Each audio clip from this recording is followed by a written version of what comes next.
Proloquo has some really cool sound features built in that you can use on different buttons, but not everyone knows how to access them. So I just want to show you guys a few of the fun tools that you can use.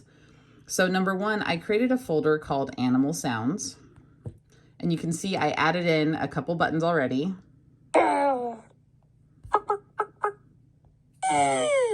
My child loves animals, and so the animal sounds feature is really cool. And I'm going to show you how to add some of those. So hit the pencil icon, go to add a button, and instead of typing anything here, just go to the plus sign.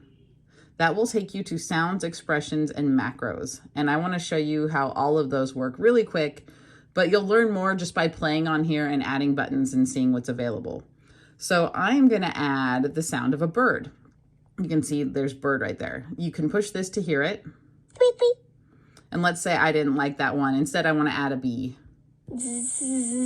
Okay, I really like the bee. So I'm going to select the bee, and you'll notice the button already has a title, buzz, and it has the code for bee. Now I'm going to hit edit, and I'm going to choose a symbol to go with that. So I'll type in the word bee and find a picture of a bee that I like. And then I'm going to change the word kind to whatever I think is appropriate so that it has the right color code. And so now I'm going to show you how to add one of those again. And let's say you start typing a word, like I'm going to type in rooster. And that's cool because it has a picture. But then I remember, oh wait, there's animal sounds. I'm going to hit this plus sign, and I'm going to look for a rooster because I bet there's one in here. There it is, rooster. But now you'll notice it's kind of a mess because it says rooster and it says cock-a-doodle-doo. That's really easy. You just go to there, you get rid of that word rooster, and now it just says cock-a-doodle-doo, and it has the code for a rooster. And we just need to pick a better picture because it changed the symbol to something else. So we're going to select that. And I'm going to change the word kind. And now, Cock-a-doodle-doo. So animal sounds are really fun, but you can add all sorts of sounds in other places. Just go through that one option. Something else I want to show you is how expressions work. So I made a button already using an expression, and I want to show you the difference. I added the button for please, and I just put it on the home screen to show you. You should only add buttons where you think they belong. Don't just add them all on the home screen.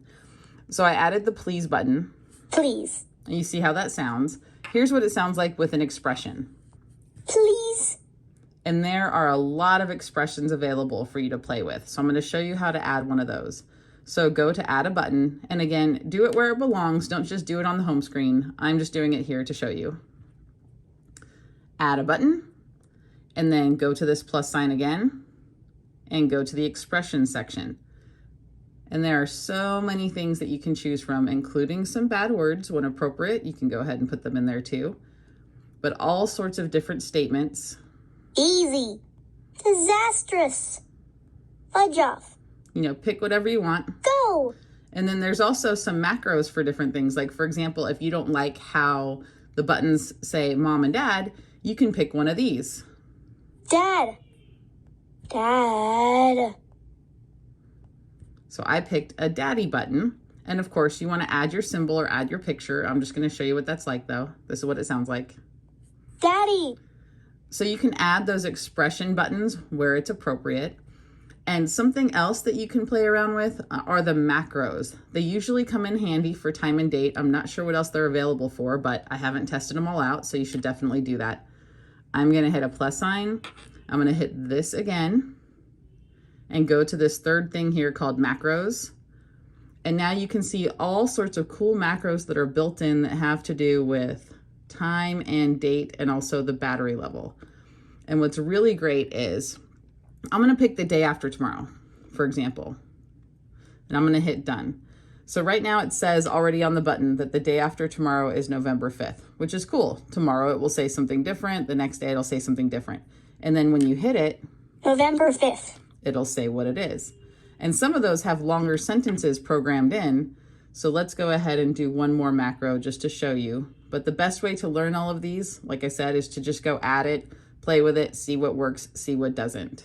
So let's go ahead and do next year, for example. Let's just see.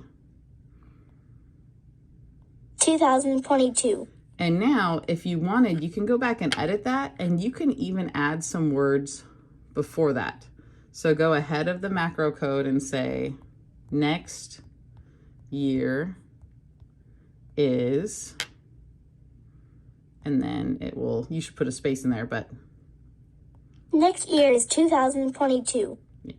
So you can have some fun with all the different expressions and macros and sounds. And if you don't like what you got, no problem. Just highlight them and either delete them, which will permanently remove them from here. They don't take them out of the system, or archive them if you think you might want them back someday. And there you go.